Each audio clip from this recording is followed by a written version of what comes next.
मेरा नाम है लक्ष्य दत्ता और आप सुन रहे हैं तुमने किसी से कभी प्यार किया है पार्ट 12।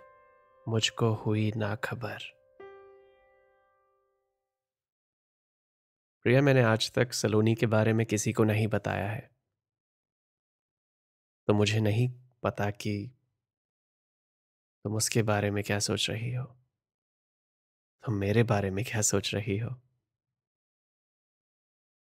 लेकिन मुझे इतना तो महसूस हो रहा है कि तुमने सलोनी के बारे में जो भी सोचा है वो शायद सही सोचा है, क्योंकि जो उस दिन हुआ वो तो सिर्फ शुरुआत थी। और ये बॉयफ्रेंड वाली बात अब काफी अजीब लगती है, लेकिन तब मैंने इसके बारे में कुछ ज्यादा सोचा ही नहीं था।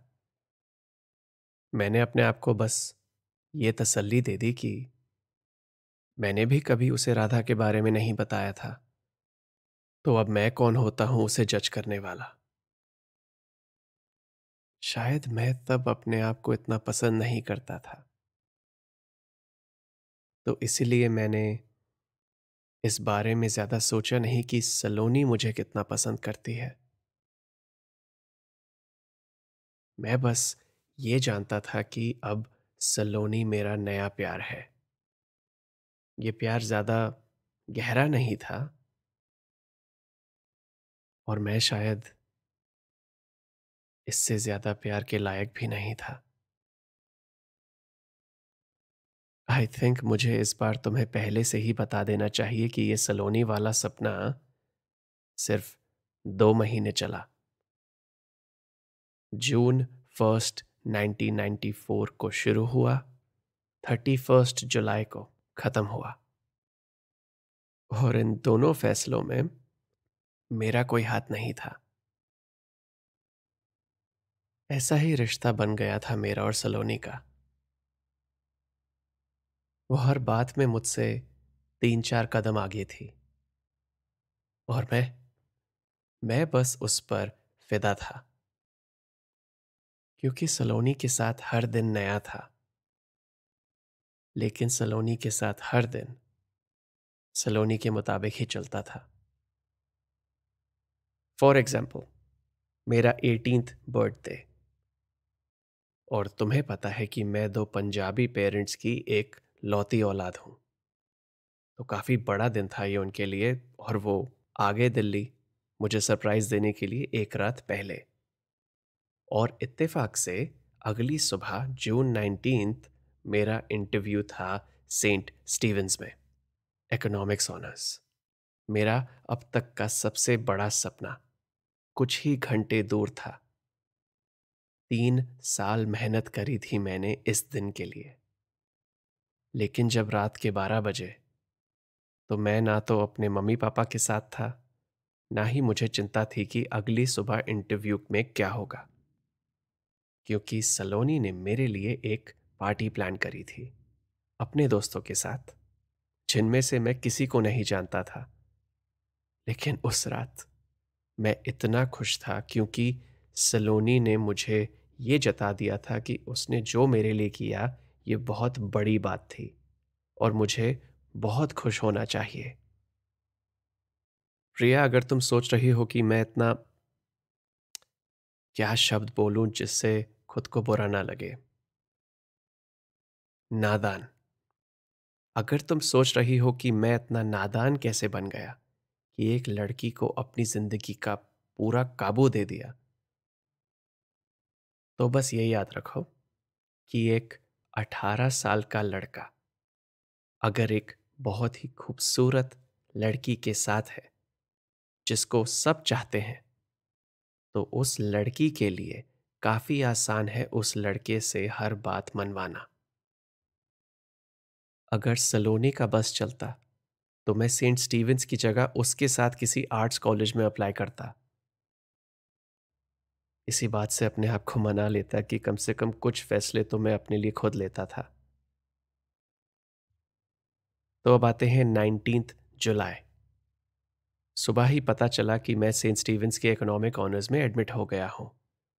मैंने मम्मी पापा को कॉल करने से भी पहले सलोनी को बताया, लेकिन मुझे उसके चेहरे पर अपने लिए ज्यादा खुशी नहीं दिखी। तब तो ये सोचा नहीं, लेकिन बाद में जरूर लगा कि सलोनी को कभी मेरी खुशी से कुछ नहीं मिलता था। वो अपनी दुनिया में ही रहती थी। शायद उसे लगा कि मैं वो नहीं रहूंगा जो वो चाहती थी, या शायद मैं हमेशा से उसके लिए बस कुछ ही वक्त का साथी था। मैं कभी सलोनी को पूरी तरह से नहीं समझ पाया। अगले दिन जब मैं उठा तो पता चला कि सलोनी रात को ही कुछ दोस्तों के साथ मनाली निकल गई। घर पर कह गई कि 3-4 दिनों में आ जाएगी। और फिर 10 दिन निकल गए और वो वापस नहीं आई। फिर 31 जुलाई को, जब मैं सेंट स्टीवेंस के रेजिडेंस में शिफ्ट होने वाला था, तब सलोनी का फोन आया। और हमारे रिश्ते की तरह वो बात भी ज्यादा लंबी नहीं चली। उसने मुझसे कहा कि उसे नहीं लगता कि हम एक दूसरे के लिए ठीक हैं। हमारी मंजिलें अलग अलग हैं, वगैरह वगैरह। मैं ये बात तब तो नहीं समझा, लेकिन उस दिन सलोनी ने मेरे साथ वही किया जो उसने अपने पुराने बॉयफ्रेंड के साथ किया था। और फिर अगले दिन अपने इस ताजे जख्म को लेकर मैं सेंट स्टीवेंस में अपनी पहली क्लास के लिए पहुंचा। क्लास सुबह 8 बजे थी और मैं 7 बजे से वहां बैठा था, क्योंकि पूरी रात सो नहीं पाया था। मैं पूरी रात सिर्फ यही सोच रहा था कि सलोनी ने मेरे साथ कितना गलत किया था, कि वो एक मिराज थी, जो कभी रोड पर दिखता है ना कि पानी है, लेकिन पास जाओ तो नहीं होता। सिर्फ हमारी आंखों का एक धोखा होता है।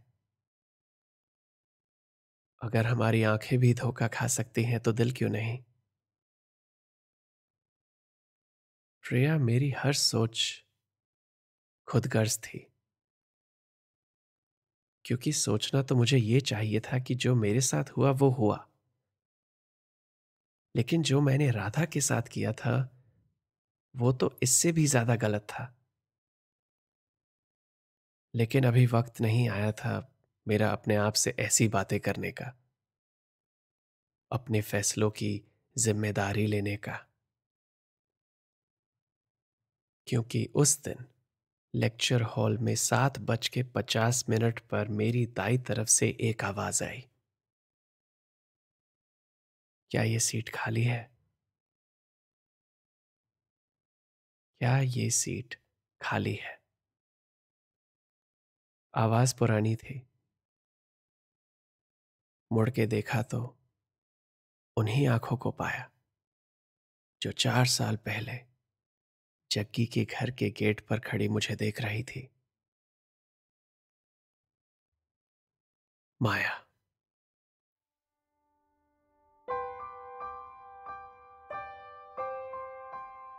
मेरा नाम है लक्ष्य दत्ता और आप सुन रहे हैं लॉन्चोरा का पॉडकास्ट तुमने किसी से कभी प्यार किया है।